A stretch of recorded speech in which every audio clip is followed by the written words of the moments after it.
អ្នកដឹងទេក្មេងស្រីវ័យក្មេងក្រហមគួរឲ្យភ័យប៉ុណ្ណាដើម្បីជៀសវាងការរើសអើងនិងទទួលទោសនាងបានលួចចេញពីគេនៅពាក់កណ្ដាលយប់ហើយចូលទៅក្នុងបន្ទប់ឪពុកបន្ទាប់មកនាងបានដោះខោអាវរបស់ខ្លួនចេញមួយបន្ទាប់មកនាងបានដេកអាក្រាតខ្លួននៅក្បែរឪពុករបស់នាងបន្ទាប់មកនាងបានញ័រឪពុកយ៉ាងខ្លាំងបន្ទាប់ពីប្រកាសថាលោកគាត់ដេកលក់ភ្នែកនាងភ្លាមคล้ายទៅជាមានភាពសាហាវបន្ទាប់មកនាងបានយឺតដោះប៊ូតុងអាវរបស់ឪពុកម្នាក់មួយបន្ទាប់មកនាងចាប់ផ្ដើមប៉ះទង្គិចទ្រូងឪពុកជាបន្តបន្ទាប់ពេលដែលដង្ហើមរបស់ឪពុកចាប់ផ្ដើមคล้ายជាដង្ហើមលឿនគាត់បានយកទូរស័ព្ទចេញមកហើយបោះពុម្ពលេខទៅប៉ូលីសស្ងៀមបន្ទាប់មកគាត់យកទូរស័ព្ទដែលកំពុងនិយាយលាក់នៅក្រោមសម្លៀកបំពាក់បន្ទាប់ពីរៀបចំរួចរាល់គាត់បានត្រឡប់មកហៅឪពុកភ្ញាក់ឡើងវិ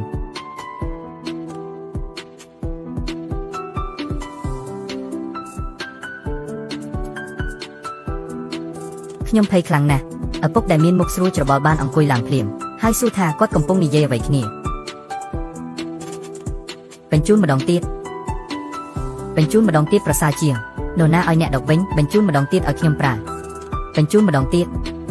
កុំសប្បាយចិត្តអ្នកកុំយកវាទៀតក្មេងស្រីមិនឆ្លើយតបពីឪពុកប៉ុន្តែបង្ហាញអាកប្បកិរិយាភ័យខ្លាចហើយដកដង្ហើមឆាប់យ៉ាងខ្លាំងឡើងបន្ទាប់មកក៏ចាប់ផ្ដើមវាយខ្លួនឯងមិនឈប់សំបីតែខ្សែបន្តផងក៏ឆ្លងផងដែរឆ្លងហើយទាំងអស់គ្នាត្រូវបានឆ្លងហើយ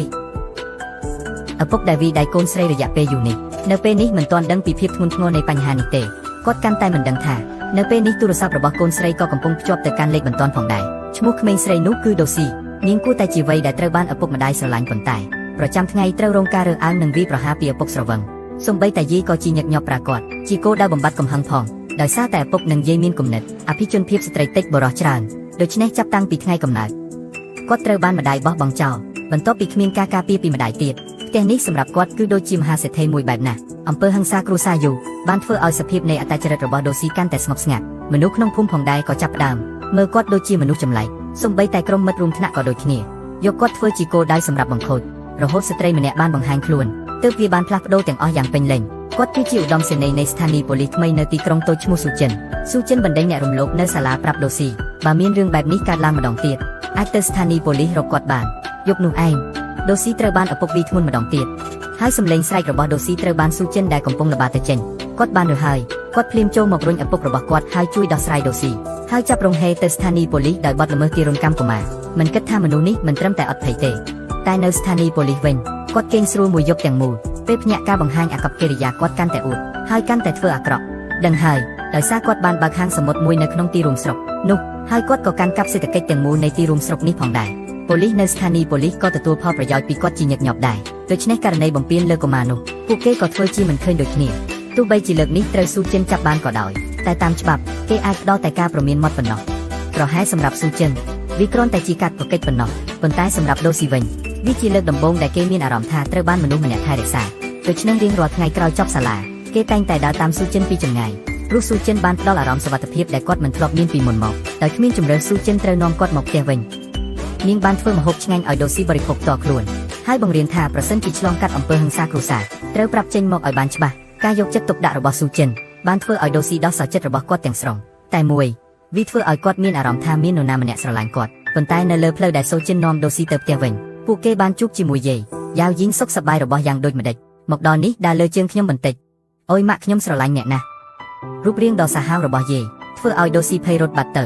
ៅតែគាត់ធ្វើដូចម្ដេចអាចរត់លឿនជាងម៉ូតូ3កង់បានទេយាយគិតថាដូស៊ីកំពុងនិយាយមិនពិតហើយបានបើកឲ្យកូនប្រុសរបស់ខ្លួនត្រូវចាប់ទៅស្ថានីយ៍ប៉ូលីសដូច្នេះលោកបានដេញតាមដូស៊ីគាត់បានវាយនឹងសម្លឹងបន្ទោសយ៉ាងសាហាវនៅពេលនោះសូចិនទើបដឹងថាខ្លួនមិនអាចផ្លាស់ប្ដូរអ្វីបានទេព្រោះតាមអាកប្បកិរិយារបស់យាយអ្នកអាចមើលឃើញយ៉ាងច្បាស់ថាអំពើហិង្សាគ្រួសារជាទំនៀមទម្លាប់រួចហើយនៅយប់នោះឪពុករបស់ដូស៊ីកំពុងផឹកស្រាជាមួយមិត្តភក្តិម្ដងទៀតហើយដូស៊ីដឹងថាខ្លួនឯងនឹងត្រូវប្រឈមមុខនឹងទណ្ឌកម្មមួយទៀតដូស៊ីបានជ្រើសរើសដើរតាមក្រោយស៊ូចិនគាត់សង្ឃឹមថាចិនអាចនាំខ្លួនឯងត្រឡប់ទៅផ្ទះយប់នេះបានប៉ុន្តែស៊ូចិនវិញបានបដិសេធយ៉ាងដាច់ខាតមិនគិតថាដូស៊ីទើបតែចូលផ្ទះសម្លេងបណ្ដេញនិងវាយពីយាយក៏លេចឡើងប៉ុន្តែពេលនេះស៊ូចិនមានអារម្មណ៍ថាចិត្តចង់ជួយតែអស់កម្លាំងមិនគិតថាថ្ងៃបន្ទាប់ស្ថានីយ៍ប៉ូលីសបានទទួលសេចក្តីរាយការណ៍ដឹងហើយថាយាយរបស់ដូស៊ីបានស្លាប់នៅច្រាំងសមុទ្រដូស៊ីបានប្រាប់ថាព្រោះយាយបានវាយខ្លួនឯងយ៉ាងសាហាវពេលជិះចាប់មិនអាចទ្រាំបានគាត់បានជ្រើសរើសរត់គេចខ្លួនហើយយាយបានជិះកង់ដេញតាមប៉ុន្តែនៅពេលនោះវិញយាយបានធ្លាក់ពីជ្រោះដោយចៃដន្យ តែហ្វូរងវិញសង្ស័យថាកូនស្រីដូស៊ីបានធ្វើឲ្យម៉ែរបស់ខ្លួនស្លាប់ហើយនាងក៏ទាមទារឲ្យប៉ូលីសស៊ើបអង្កេតករណីនេះយ៉ាងខ្លាំងតែបន្ទាប់ពីបាយការព្រឹត្តិការណ៍ចេញមកវិញវាបង្ហាញថាប្រេងស្រវឹងក្នុងខ្លួនអ្នកស្លាប់លើសកម្រិតយ៉ាងខ្លាំងហើយអ្នកស្លាប់ក៏មានជំងឺ Alzheimer ដំណាក់កាលដំបូងផងដែរដូច្នេះការស្លាប់របស់យាយត្រូវបានកំណត់ថាជាអក្ខរាតកម្មប៉ុន្តែសុកចិនដែលមានបទពិសោធន៍ស៊ើបអង្កេតច្រើនមិនយល់ស្របនឹងនេះទេក៏ប៉ុន្តែគាត់ក៏ទទួលយកបាយការណ៍ពិនិត្យសុកនេះដែរ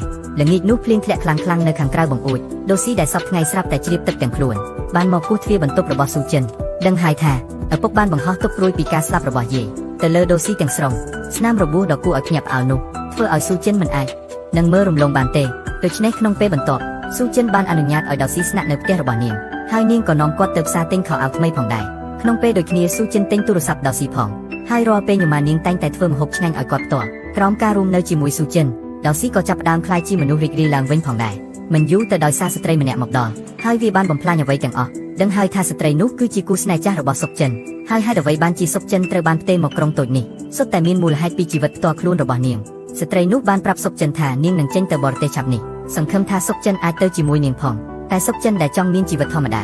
ាវិញបានបដិសេធនាងដោយគ្មានជំរឿស្ត្រីនោះក៏ត្រូវចាក់ចេញមុនចេញទៅស្ត្រីនោះចង់ប៉ុនប៉ងបញ្ចុះបញ្ចូលស៊ូចិនមិនគិតថានៅពេលនោះត្រូវបានរួមបញ្ចូលឃើញព្រមទាំងកំពុងដើរឆ្លងកាត់យប់នោះឯងរួមបញ្ចូលបានទៅកាន់ស្ថានីយ៍ប៉ូលីសហើយប្រាប់រឿងនេះបន្តិចក្រោយនេះព័ត៌មានបានរាលដាលទាំងក្រុងតូចមុខមាត់នឹងពាក្យចាំអារម្មណ៍របស់ប្រជាជនសុកចិនបានជ្រើសរើសនាំដូស៊ីត្រឡប់ទៅផ្ទះវិញដើម្បីជៀសវាងការយល់ច្រឡំដែលមិនចាំបាច់ប៉ុន្តែបន្ទាប់ពីដូស៊ីត្រឡប់ផ្ទះនាងត្រូវបានឪពុកបង្ខូចនិងចំអកពេលនាងមិនអាចទ្រាំទ្របានទៀតនាងបានរុញឪពុកឲ្យដួលហើយរត់ចេញទៅក្រៅបន្ទាប់មកនាងបានរត់ទៅផ្ទះសុកចិនហើយធ្វើអាកប្បកិរិយាមិនសមរម្យមិនគិតថាឪពុកក៏បានតាមមកបន្ទាប់ផងដែរឲ្យពួកគេហេតុអ្វីបានសឹករឹតប៉ុណ្ណឹងតែងតែបានពិន្ទុដូចគ្នាសៅឃីងនោះជានរណាស៊ូចិនគិតថាជាតៅស៊ីទៅជាមួយនាងឪពុកនិយាយអ្វីមិនចេះសមរម្យធ្វើឲ្យគាត់ខឹងភ្លាមហើយបានបណ្ដេញស្ត្រីទាំងពីរចេញទៅមិនបានគិតថាយប់ថ្ងៃបន្ទាប់ប៉ូលីសផ្សេងទៀតបានមកចាប់ស៊ូចិនទៅវិញវិជ្ជបណ្ឌិតស្ថិតនៅក្នុងទីក្រុងដូច្នេះស៊ូចិនត្រូវបាននាំត្រឡប់ទៅកាន់មន្ទីរព្រំទណ្ឌសម្រាប់សំណួរនៅពេលនេះការពន្យល់ទាំងអស់របស់ស៊ូចិនមើលទៅគ្មានអត្ថន័យទេព្រោះបុគ្គលិកក្រុមប៉ូលីសទាំងមូលដឹងថាគាត់មានចំណង់ចំណូលចិត្តពិសេសក្នុងពេលដូចគ្នានោះពួកគេក៏បានសួរសំណួរដល់ដូស៊ីផងដែរហើយដូស៊ីក៏បាននិយាយតាមពិតប្រាប់ពីរឿងរ៉ាវទាំងអស់ប៉ុន្តែសម្រាប់អ្នកស៊ើបអង្កេតអ្វីដែលស៊ូចិនបានធ្វើគឺការរំលោភបំពានដល់មនុស្សអនិច្ចជនដែលបានស្លាប់ហើយវាក៏ធ្វើឲ្យស៊ូចិនត្រូវជាប់ពន្ធនាគាររឿងនេះបានធ្វើឲ្យដូស៊ីដែលមិនយល់ច្បាប់មានអារម្មណ៍ចម្លែកខ្លាំងណាស់ហេតុអ្វីបានជាអ្នកដឹកនាំល្អចំពោះខ្លួនឯងវិញត្រូវបានផាកពិន័យប៉ុន្តែឪពុកដែលធ្វើទារុណកម្មខ្លួនឯងវិញអាចរត់គេចខ្លួនបានប៉ូលីសដែលនាំគាត់ត្រឡប់មកវិញបានប្រាប់ហេតុផលបន្ទាប់មកដូស៊ីទើបយល់ច្បាស់ដូច្នេះនៅពេលល្ងាចដូស៊ីបានផ្លាស់ប្ដូរប្រព្រឹត្តការណ៍ដាក់ស្រាឲ្យឪពុកផ្ទាល់ខ្លួនហើយកយកំហូបដាក់ឲ្យឪពុកញ៉ាំផងដែរបន្ទាប់ពីឪពុកផឹកស្រាចប់គាត់ក៏បន្តចាក់ទឹកស្រាឲ្យឪពុកមិនឈប់ឈរប៉ុន្តែបន្ទាប់ពីឪពុកស្រវឹងឪពុកក៏នៅតែដាក់ដោសដូចដើមដល់ដូស៊ីមួយលើកទៀតហើយអាកប្បកិរិយានេះបានធ្វើឲ្យដូស៊ីមានចិត្តមុតមមក្នុងការសងសឹកឪពុករឹតតែខ្លាំងពេលឪពុកស្រវឹងដេកជូរជាងហើយ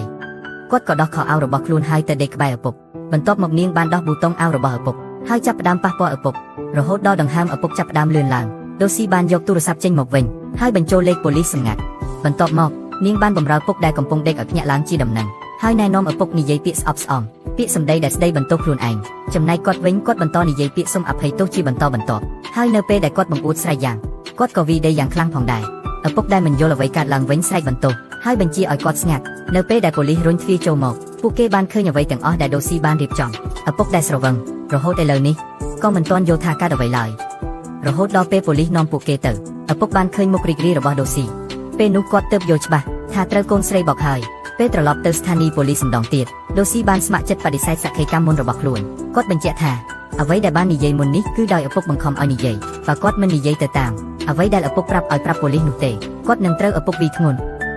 ចុងក្រោយស៊ូចិនបានចេញពីពន្ធនាគារដោយគ្មានទោសពេលមិត្តរួមការងារប្រាប់គាត់អំពីមូលហេតុនៃព្រឹត្តិការណ៍បន្ទាប់ពីផលវិបាកនោះស៊ុកចិនបានធ្លាក់ចូលក្នុងការគិតពិចារណាភ្លាមព្រោះនាងដឹងច្បាស់ថាទោះបីរួមសំបីតែវីដល់តាក់សីជាញឹកញាប់ក៏ដោយក៏គាត់មិនដែលអាចធ្វើអំពើដ៏អាក្រក់នោះឡើយដែលបំពានលើសីលធម៌មនុស្សនេះបានធ្វើឲ្យស៊ុកចិននឹកឃើញអំពីវត្តរបស់យាយទោះបីតាក់សីមិនបានឆ្លើយសំណួររបស់ស៊ុកចិនក៏ដោយប៉ុន្តែទឹកភ្នែកនិងការបង្ហាញមុខរបស់គាត់បានបង្ហាញអ្វីទាំងអស់ហើយវាគួរតែជាឆ្នាំដែលគ្មានការព្រួយបារម្ភប៉ុន្តែគាត់វិញមានភាពធ្ងន់ធ្ងរដែលមនុស្សពេញវ័យខ្លះក៏មិនសមទេគំនិតជ្រាលជ្រៅនេះគ្រាន់តែសោកស្ដាយដោយសារតែគ្រួសារនិងការអប់រំបានធ្វើឲ្យគាត់ប្រើវាកន្លែងខុសនេះធ្វើឲ្យស៊ូចិនព្រួយបារម្ភអំពីអនាគតរបស់ដូស៊ីដោយសារតែគំនិតរបស់ដូស៊ីបានចាប់ផ្ដើមបំផ្លាញទៅបន្តិចដូច្នេះស៊ូចិនបានសម្រេចចិត្តនៅសល់ ដើម្បីបង្រៀននិងណែនាំកុមារនេះឲ្យដើរតាមផ្លូវត្រឹមត្រូវយ៉ាងហោចណាស់ក៏មិនឲ្យគាត់ចូលរួមក្នុងផ្លូវខុសនិងក្លាយជាឧក្រិដ្ឋជនទេពីនេះយើងឃើញថាការអប់រំរបស់ឪពុកម្ដាយចំពោះកូនគឺសំខាន់ណាស់កុំរងចាំកូនធ្វើខុសចាប់ផ្ដើមបង្រៀន